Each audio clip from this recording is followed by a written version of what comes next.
Salut à tous et bienvenue sur la chaîne Le Coach. Dans cette vidéo, nous allons analyser le Classico entre le Real Madrid et le FC Barcelone en finale de la Supercoupe d'Espagne.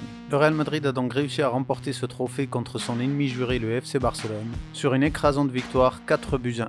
Vinicius Junior a été la star de la rencontre en marquant un triplé. La première clé du succès du Real Madrid sur cette rencontre a été un jeu efficace contre le FC Barcelone. Lorsqu'ils étaient en possession du ballon, ils avaient un jeu direct et vertical, ce qui leur permettait de se projeter rapidement en avant, profitant des énorme faiblesse de coordination défensive du FC Barcelone. Enfin, le Real Madrid était très solide en défense, ce qui n'a laissé aucune chance à l'attaque du FC Barcelone pour pouvoir revenir dans le match. Voyons voir comment Ancelotti et le Real Madrid ont réussi à battre tactiquement le FC Barcelone et Xavi Hernandez en finale de la Supercoupe d'Espagne.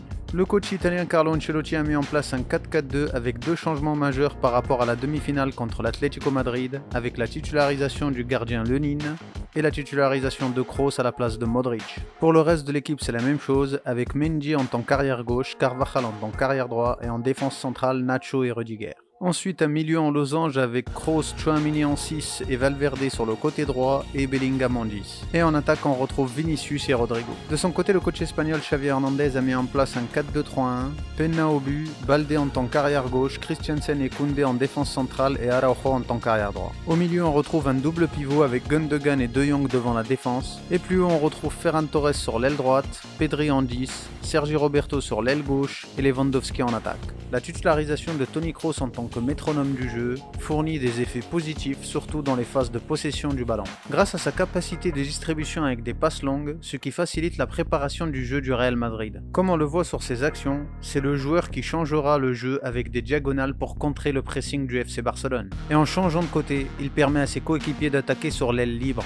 En positionnant Kroos dans une position basse au milieu de deux défenseurs centraux, Carlo Ancelotti cherche à le transformer en un défenseur central élargi, pour avoir le contrôle de la partie et organiser l'attaque. De plus, avec la montée des arrières du Real Madrid avec Mendy sur l'aile gauche et Carvajal sur l'aile droite, ce qui permet à Toni Kroos d'avoir beaucoup de solutions de passes offensives et de mettre la pression sur la défense adverse. Pour contrer cette tactique, le FC Barcelone a mis en place un pressing agressif au milieu de terrain, comme sur cette action où De Jong vient agresser Valverde au milieu et le pousse à remettre le ballon en arrière. Le ballon arrive à Toni Kroos avec sa position basse entre les deux défenseurs centraux, et c'est là que se déclenche le pressing ciblé des Blaugrana pour enfermer Kroos et l'empêcher de jouer vers l'avant, et le ballon est récupéré par les joueurs du FC Barcelone. Valverde et Kroos sont à terre, le milieu de terrain du Real Madrid est à la rue et la défense est exposée. C'est un 2 contre 2 avec Lewandowski et Pedri qui partent immédiatement en attaque, mais le ballon arrive à Gundogan qui a la possibilité de faire la passe immédiatement à Lewandowski, mais qui préfère dribbler avant de faire la passe, alors le jeu se referme sur lui et la contre-attaque est annulée. Pour bien comprendre le problème du FC Barcelone au milieu de terrain, j'ai déjà fait une vidéo d'analyse que vous pouvez voir en haut à droite.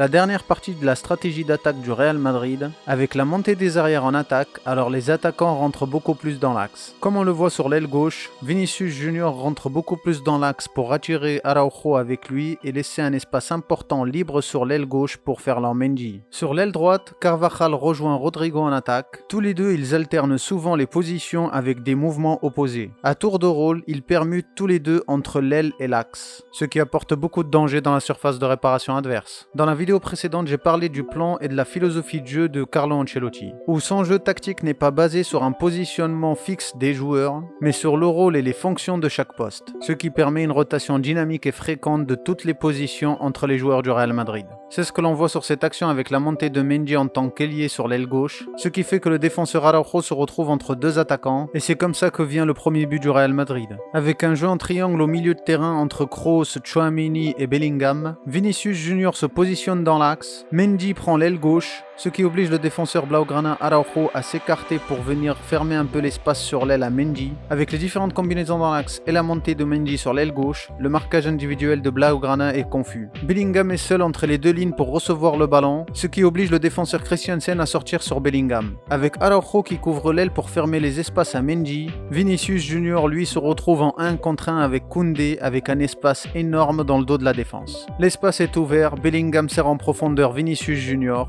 Sous cet angle, on le voit clairement. Sans un vrai numéro 6, Bellingham se retrouve totalement libre entre les lignes et peut se retourner facilement et regarder le jeu en avant. Christensen sort sur Bellingham. Koundé essaye de faire le piège du hors-jeu ou anticiper la passe vers Vinicius, mais Bellingham a bien lu le jeu et la met en profondeur dans l'espace libre pour Vinicius, qui s'échappe et crucifie le gardien.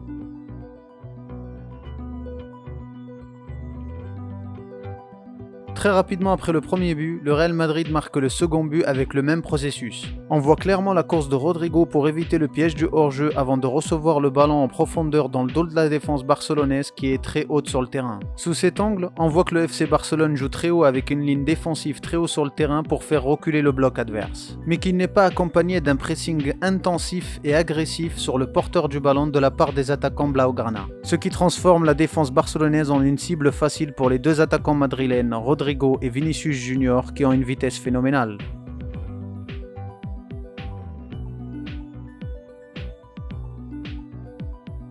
Ce n'est pas la première fois que le FC Barcelone encaisse ce genre de but lorsque sa défense est très haut sur le terrain et ses attaquants ne pressent pas agressivement. C'était aussi le cas contre le FC Girona en championnat d'Espagne où le FC Barcelone a subi une lourde défaite 4-2 au Camp Nou. Le duel entre Vinicius Junior et Araujo est un classique des classicos des 2-3 dernières saisons. Et il a tourné très rapidement à l'avantage du Brésilien. Grâce à son positionnement axial car Mendy monte sur l'aile gauche, alors Vinicius Junior peut utiliser sa vitesse et dépasser totalement Araujo, comme sur cette action lors d'un centre de Tchouaméni dans la surface de réparation, où Araujo en retard arrête illégalement Vinicius Junior dans la surface de réparation. Vinicius transforme le penalty et signe un coup du chapeau en seulement 39 minutes de jeu.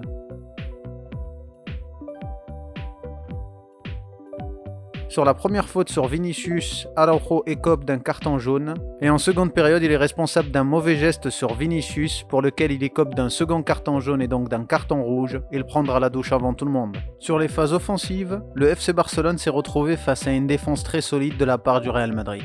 Lorsqu'ils sont en défense, le Real Madrid passe en 4-4-2 avec une défense compacte, avec des lignes très proches entre elles pour pas qu'il n'y ait d'espace libre, ce qui empêche le FC Barcelone de développer le jeu dans l'axe. Lorsque Lewandowski descend dans l'axe pour demander le ballon et proposer des solutions, il se retrouve immédiatement enfermé entre 4 joueurs madrilènes dans l'axe et il perd le ballon. De plus, le coach italien Carlo Ancelotti a réussi à discipliner et concentrer ses joueurs sur le suivi et le marquage individuel des adversaires. Comme sur cette action, le ballon arrive à Baldé sur l'aile gauche, ce qui oblige Carvajal à sortir sur lui, alors immédiatement un Blaugrana plonge dans l'espace libre dans le dos de Carvajal, mais Tchouaméni le suit et le marque à la culotte. De son côté, on voit Toni Kroos descendre dans l'axe pour venir prendre la position de 6 de Tchouaméni qu'il a laissé libre et prendre Gundogan au marquage. Le ballon revient à Pedri dans l'axe. De leur côté, Tchouaméni et Kroos maintiennent leur marquage individuel sur leur opposant direct, et de son côté, Carvajal se repositionne. Toni Kroos lit bien le jeu en voyant Pedri orienter le jeu sur l'autre côté, alors il commence déjà son déplacement vers l'aile gauche. Pedri combine avec Ferran Torres, alors immédiatement Ferland Mendy sort sur Ferran Torres. Pedri accélère pour profiter de l'espace libre dans le dos de Mendy, mais Toni Kroos couvre l'espace et empêche Pedri d'avancer, et de son côté, Tchouaméni a repris la position de 6. Les milieux centraux Tchouaméni et Kroos couvrent parfaitement les larges espaces entre les défenseurs centraux et les arrières, avec une coordination défensive collective impressionnante. Et on le voit aussi sur cette action, avec Mendy qui est sur Ferran Torres et Kroos sur Lewandowski, et lorsque Ferran Torres essaye de passer par l'axe, alors la permutation se fait entre Kroos et Mendy, où Kroos lâche Lewandowski pour venir fermer l'axe à Ferran Torres, et Mendy qui fonce pour venir prendre Lewandowski au marquage. De plus, le Real Madrid a réussi à combler ses problèmes défensifs sur les centres venant des ailes, ce qui était une faiblesse importante en demi-finale contre l'Atlético Madrid, ne l'est plus en finale. Avec une agressivité importante des défenseurs madrilènes dès que le ballon arrive à l'ailier, ou encore sur cette action où Carvajal vient fermer l'espace à Baldé, et Valverde qui descend pour apporter son soutien et empêcher toute solution de centre. De l'autre côté, c'est la même chose avec Ferland Mendy et Toni Kroos, avec Lewandowski, Joao Félix et Fermin qui sont au point de pénalty prêts à recevoir un centre. De son côté, Kroos vient fermer l'axe pour empêcher le jeune Yamal de rentrer vers l'intérieur et de se mettre sur son pied gauche. Alors le jeune ailier Blaugrana se retrouve enfermé sur l'aile droite et perd le ballon.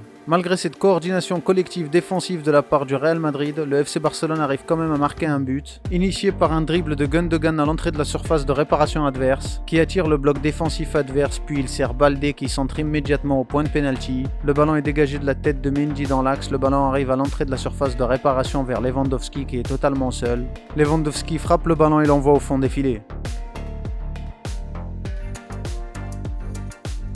Après le carton rouge d'Araujo, le Real Madrid a misé sur les contre-attaques, profitant des énormes espaces libres sur le terrain et de la vitesse de ses attaquants. Avec leur supériorité numérique, les Madrilènes plongeaient beaucoup dans les espaces libres au milieu de la défense barcelonaise. Et c'était le cas aussi du 4e but. Même si le FC Barcelone était encore à 11 sur ce dernier but, les transitions rapides du Real Madrid pour passer de la défense à l'attaque a eu raison d'eux, avec Valverde qui accélère pour prendre l'espace libre sur l'aile droite, utilisant sa vitesse pour exposer la défense adverse, puis il change de côté avec un lent ballon pour retrouver Vinicius Junior sur l'aile gauche. Bellingham fait reculer Koundé. Vinicius se retrouve bloqué par Araujo, alors il fait une passe à ras de terre au point de pénalty. Le ballon est repoussé par Koundé dans les pieds de Rodrigo qui frappe immédiatement et qui l'envoie au fond des filets.